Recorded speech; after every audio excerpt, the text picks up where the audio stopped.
Cameroon, Bandou, Africa, Bandou, to the world, Bandou.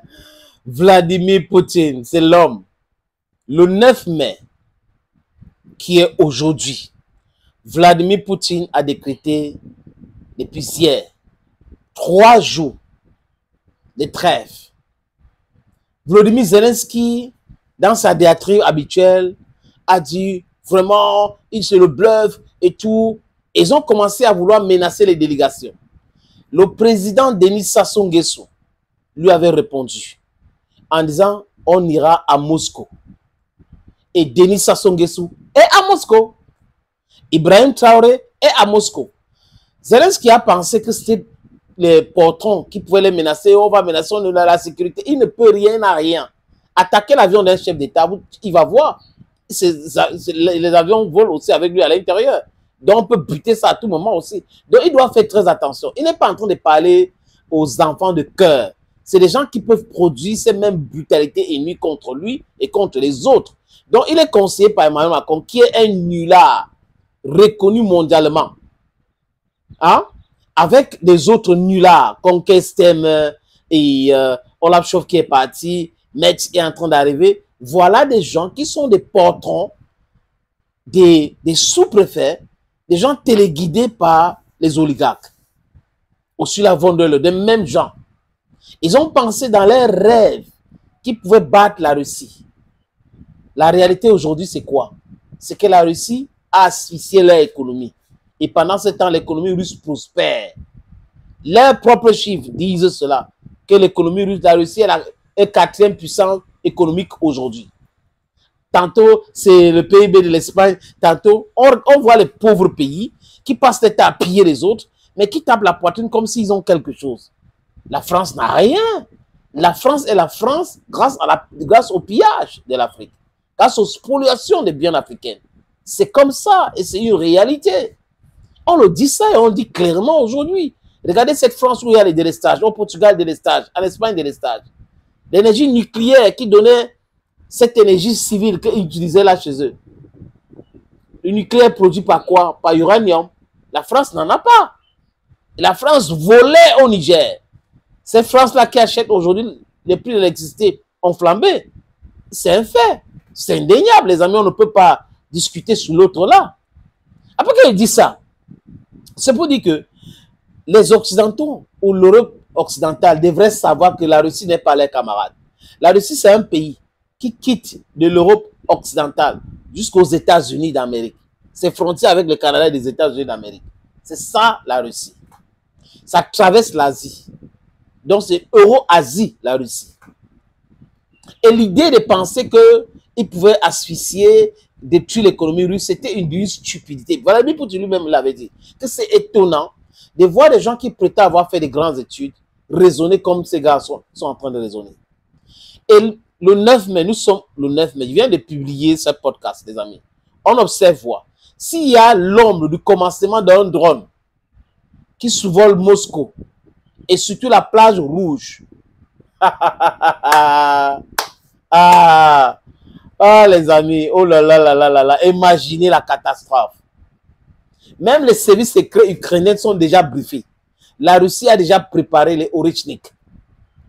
Les Orechnik. Et ils ont dit, Poutine a dit, si quelqu'un essaye de perturber le 9 mai, l'avertissement est clair. Les Orechnik sont prêts. La destruction. Et à l'heure où je vous parle, certaines autorités commencent à fuir Kiev. Parce qu'ils sont en train d'imaginer un scénario où il y aura le drone qu'on va envoyer à Moscou et la Russie va envoyer les missiles balistiques Orechnik qui vont frapper et détruire Kiev. Zelensky, a west to a white, what did I say? A word to a wise is sufficient. One talk say a word to a white, na sufficient. C'est ça. Pas de blague. Parce qu'il y a des armes que la Russie n'utilise pas à l'Ukraine pour le moment. Ils ont testé à Dnipro l'année dernière. Maintenant, imaginez donc que 4, 6, 7 Orechnik tombent à Kiev. Même le palais présidentiel sera brûlé. Donc, si Zelensky veut essayer quelque chose, qu'il essaie, il va voir. Il a pensé qu'à un moment donné, il pouvait menacer le président chinois. Non, le président chinois est à Russie. Aucun chef d'État qui va aller en Russie ne peut écouter les élucubrations de Zelensky et les autres. Il ne représente absolument rien. C'est le tout-puissant président de la Chine. Il ne va pas écouter les bêtises de Zelensky. Ce n'est pas son camarade, ce n'est pas son ami. Son camarade, c'est Vladimir Poutine. Et aujourd'hui, on voit que Poutine est camarade aussi avec Ibrahim Traoré, qui est un homme fort. Oui, c'est le digne fils d'Afrique. Les amis, vous allez écouter les plénichards. Ils ont fait ça, je crois, hier. C'est l'audio, je vous propose cet audio. Ça dure 3 minutes. Vous allez les écouter sur leur plateau, les menteurs patentés. Comment ils sont en train de plénicher. Parce que la Russie va vous montrer. Essayez. Les gars qui font la guerre sur les plateaux de télévision. Quand je vous disais que les Russes sont fidèles à eux-mêmes. Vous allez le voir. C'est une information qui nous est parvenue quelques minutes avant le début de cette émission. Au début, il s'agissait de rumeurs, de discussions sur des réseaux sociaux de 1000 blogueurs russes. Et puis, ça a été repris, vous allez le voir, par le chef de cabinet de Volodymyr Zelensky. Eh bien, voilà les menaces de Moscou. En cas d'attaque ukrainienne, le 9 mai sur la Russie, eh bien, le pays riposterait en utilisant une arme miracle. Le terme a son importance puisque c'est le terme qui a été utilisé par Vladimir Poutine pour désigner ce qu'il nomme la petite merveille, l'arme miracle, le fameux missile balistique Oreshnik, la cible, bien évidemment, vous le voyez, ça pourrait être la capitale Kiev, une arme pouvant d'ailleurs être dotée de têtes nucléaires. En novembre dernier, c'est la première fois, vous allez voir les images, que ce missile a été utilisé par les Russes, un Oreshnik, une usine avait frappé la ville de Dnipro. Une arme jamais utilisée sur un théâtre de guerre qui, normalement, quand on l'emploie, on doit prévenir ses adversaires parce qu'il y a possibilité de nucléaire. C'est ce qu'avaient fait d'ailleurs à l'époque les Russes. Ils avaient prévenu les Américains. Écoutez ce que disait Vladimir Poutine de ce missile particulier. Nous avons le système de missiles Oreshnik, et pas seulement un système. Nous ne sommes pas pressés de les utiliser, car ces armes sont puissantes et conçues pour résoudre certaines tâches. Nous avons commencé la production en série, et nous produisons maintenant la quantité nécessaire dont nous avons besoin. Et nous en placerons également quelques-uns sur le territoire bélarusse. Nous agissons de manière systématique. Alors, Magali, voilà les Ukrainiens prévenus. Je ne sais pas s'ils avaient l'intention de frapper Moscou le 9. On en reparlera, mais l'utilisation par la Russie de la menace Oreshnik. Il faut dire que celle-là, elle peut calmer certaines ardeurs. Alors d'abord, je tiens juste à préciser que c'est le chef de cabinet de Zelensky qui dit que cette menace planerait au-dessus de l'Ukraine. Il n'y a pas de confirmation officielle du côté russe. Ce sont en effet des blogueurs militaires russes qui ont commencé à faire monter cette affaire-là, cette menace-là sur les réseaux. Ça montre l'extrême quand même fébrilité de la Russie avant ce 9 mai et ce grand défilé sur la place rouge.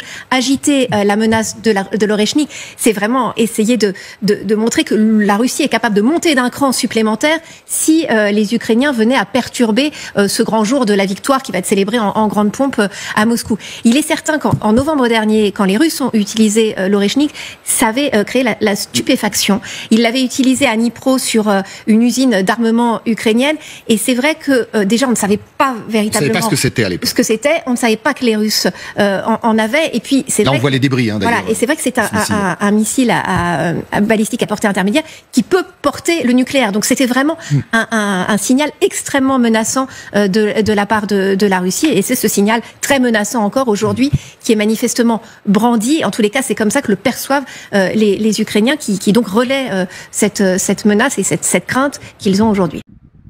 Ils n'ont pas encore pleuré. Hein. Ils n'ont pas encore pleuré. Vous allez pleurer plus que ça. Vous n'avez pas l'industrie pour produire les armes suffisamment pour donner à l'Ukraine. Vous êtes en train de torpiller le processus de paix que les États-Unis ont enclenché avec Donald Trump. Et c'est vous qui pensez que c'est normal d'envoyer les missiles, les drones à Moscou le 9 mai. Hein? Ils sont en train de commémorer quoi? Les 90 ans de la victoire de l'armée rouge sur l'armée nazie. 26 millions de soviétiques sont morts. Beaucoup de millions aussi d'Africains sont morts là-bas pour sauver la demoiselle de l'Europe qu'on appelle la France. Si Zelensky c'est un garçon, qu'il essaye ça, hell will lose open on Kiev. Thank you, friends. Cameroon, Bandung, Africa, Bandung, to the world, Bandung.